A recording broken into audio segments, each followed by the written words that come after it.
Bonjour. Clé de compréhension numéro 3 pour déchiffrer correctement l'Apocalypse. Les trois signes célestes. Lecture de l'étude de Brenda Weltner tirée de sa vidéo Three Celestial Signs, dont je vous donne le lien dans la boîte de description avec d'autres références utiles et que je poursuivrai sur 2 vidéos. Pour une meilleure compréhension, le plan de cette lecture se divise en 4 sections énoncées au fil de la lecture. Ce texte n'est que la trame de son étude, les points essentiels. Les trois signes célestes. 1. Comprendre la réalité des signes célestes. 1.1. Dieu nous informe de la présence de ces signes dès le commencement de sa parole. Genèse 1, versets 14 et 15. Dieu dit qu'il y ait des luminaires dans l'étendue du ciel pour séparer le jour d'avec la nuit, que ce soit des signes pour marquer les époques, les jours et les années, et qu'ils servent de luminaires dans l'étendue du ciel pour éclairer la terre. Et cela fut ainsi. 1.2. Le ciel étoilé n'est pas un simple décor, mais revêt un sens. Le soleil, la lune et les étoiles forment une horloge céleste géante et un calendrier, à utiliser pour le calcul du temps, et plus particulièrement du temps prophétique. Les saisons sont les 7 fêtes de l'Éternel, les temps marqués dans l'agenda de Dieu. 1.3. Les fêtes de l'Éternel sont des points de repère. Les fêtes de l'Éternel sont des répétitions prophétiques du plan de rédemption de Dieu. Il existe un lien solide entre ce qui se passe dans les cieux étoilés et ce qui se passe prophétiquement, en particulier en ce qui concerne la première venue du Christ et sa seconde venue. 1.4. Dans les cieux étoilés, Dieu annonce de grands événements en rapport avec ses desseins. L'étoile de Bethléem fut le signe dans le ciel qui signalait la naissance du roi des Juifs au 1er siècle. Les savants, venus d'Orient, ont su repérer ce signe que tout le monde pouvait voir en regardant le ciel la nuit. Pourtant, tous n'ont pas su déceler le signe que Dieu avait annoncé par ses prophètes des siècles et des siècles avant son apparition. Même les responsables religieux l'ont ignoré, perdant ainsi l'opportunité que Dieu leur donnait de reconnaître le temps de la venue du Messie. 1.5. La Bible montre que Dieu se sert de modèles pour nous aider à suivre ses desseins et sa pensée. Ainsi, si la première venue de Christ fut accompagnée d'un signe céleste, alors sa seconde venue sera également accompagnée de signes dans les cieux. 1.6. Alors comment reconnaître un signe céleste donné par Dieu ? Tous les signes astronomiques significatifs ont été consignés dans les Écritures et portent la désignation de signes. Il peut y avoir des phénomènes célestes divers observables par des télescopes ou à l'œil nu, mais seuls ceux que la Bible décrit comme signes sont à prendre en compte comme des marqueurs temporels divins. 1.7. Voyons un contre-argument souvent avancé pour repousser l'observation des signes célestes bibliques. Certains rejettent tout signe, niant qu'il puisse être valable pour les croyants, en raison du passage de 1 Corinthiens 1, 22 qui dit que les Juifs demandent des miracles, ou les Juifs recherchent des signes, selon les versions, et les Grecs cherchent la sagesse. Par conséquent, pour ces personnes, les signes sont pour les Juifs et non pour les croyants. Mais Paul a également déclaré dans ce verset que les Grecs recherchent la sagesse. Par extension, un tel argument consisterait donc à dire que la sagesse est pour les gentils et ne peut pas être pour les Juifs, n'est-ce pas ?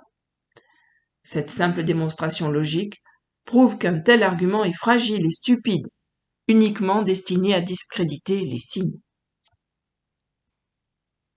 1.8. Ne confondons pas recherche des signes célestes bibliques et astrologie. Satan a corrompu le véritable but du soleil, de la lune et des constellations. En conséquence, de nombreux chrétiens ont été conditionnés à ignorer le message des étoiles, l'assimilant à l'astrologie, une forme de divination que Dieu a interdite. Sachons faire la part des choses et ne nous privons pas d'une connaissance légitime que Dieu nous a donnée, par peur ou par manque de discernement? Ne laissons pas l'ennemi nous tromper en mélangeant signes célestes prophétiques et astrologie. Si nous revenons à la Genèse et croyons que ce que dit la parole de Dieu au sujet des signes dans les cieux est vrai, alors nous pouvons en toute bonne conscience reconnaître les signes lorsqu'ils apparaissent. Il ne s'agit pas de deviner l'avenir pour notre profit, mais d'être à l'écoute de ce que Dieu nous annonce. 1.9. La recherche et la compréhension des signes célestes bibliques est cruciale en ces temps de la fin. En effet, chaque étape prophétique de la fin des temps sera accompagnée d'un signe clairement reconnaissable dans les cieux étoilés. Mieux vaut donc étudier les Écritures et apprendre à les discerner, et reconnaître ce qu'ils indiquent de la part de Dieu. 1.10. Dieu a déjà marqué depuis 8 ans son agenda des temps de la fin. Un signe de la fin des temps a déjà eu lieu, et il a eu lieu à un moment précis, à la fête des trompettes en 2017. Ce signe est souvent appelé le signe de la femme, le signe d'Apocalypse 12 ou le grand signe. Il s'agit d'un alignement de planètes qui a eu lieu tous les 7000 ans. Aux 9 étoiles de la constellation du Lion se sont ajoutés Mars, Mercure et Vénus, venant couronner la constellation de la Vierge. Par ailleurs, Jupiter est entré dans la constellation de la Vierge et est demeuré au niveau de son ventre durant 9 mois. Puis il est sorti entre ses jambes, imitant cela la durée d'une grossesse et la naissance de l'enfant mâle, comme indiqué dans Apocalypse 12, versets 1 à 5. Ce signe s'est produit le 23 septembre 2017, le jour d'une fête de l'Éternel, celui de la fête des trompettes. L'accomplissement de ce signe dans le ciel étoilé, aux yeux de tous, a eu l'effet d'une trompette retentissante de la part de Dieu. De nombreux croyants de par le monde ont compris que Dieu marquait ce temps comme celui de l'entrée dans le temps de l'Apocalypse. Nous avions tous cru alors qu'il annonçait l'enlèvement des croyants, mais devant l'évidence de notre erreur, il a fallu réfléchir et reprendre le chapitre ainsi désigné dans l'Apocalypse, afin de comprendre ce que Dieu voulait nous dire, au lieu de suivre nos propres pensées et désirs. On ne pouvait pas retirer la naissance de l'enfant et son enlèvement du reste du passage biblique. Il fallait avant l'enlèvement qu'il se produise encore un autre signe. Mais nous verrons cela plus loin. Ainsi, Dieu nous a indiqué par ce signe que nous entrions dans l'Apocalypse.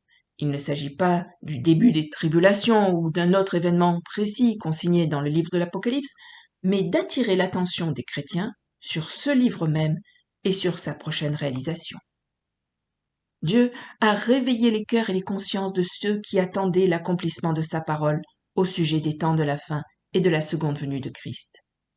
Et depuis, nombreux sont ceux qui cherchent à comprendre où en est l'horloge divine de la fin des temps.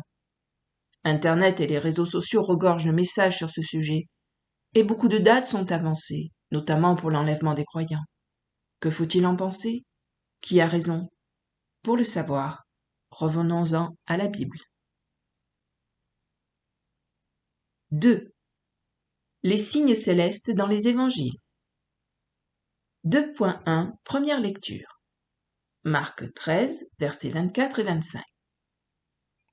Mais dans ces jours après cette détresse, le soleil s'obscurcira, la lune ne donnera plus sa lumière, les étoiles tomberont du ciel, et les puissances qui sont dans les cieux seront ébranlées. 2.2 Deuxième lecture. Luc 21, versets 25 et 26. Il y aura des signes dans le soleil, dans la lune et dans les étoiles. Et sur la terre, il y aura de l'angoisse chez les nations qui ne sauront que faire au bruit de la mer et des flots, les hommes rendant l'âme de terreur dans l'attente de ce qui surviendra pour la terre, car les puissances des cieux seront ébranlées. 2.3 Troisième lecture. Matthieu 24, versets 29 et 30. Aussitôt après ces jours de détresse, le soleil s'obscurcira, la lune ne donnera plus sa lumière, les étoiles tomberont du ciel, et les puissances des cieux seront ébranlées. Alors le signe du Fils de l'homme paraîtra dans le ciel. Toutes les tribus de la terre se lamenteront. De ces 3 passages ressortent 3 signes précis. Il y aura de gros bouleversements dans le ciel au-dessus de nos têtes. Un premier signe dans le soleil et la lune, ils perdent de leur lumière. Un deuxième signe dans les étoiles, elles tombent du ciel. Un troisième signe dans les cieux en général, les puissances des cieux sont ébranlées. Fin de la lecture. La suite de la lecture de cette étude dans une prochaine vidéo. À bientôt. Merci de votre fidélité. Au revoir.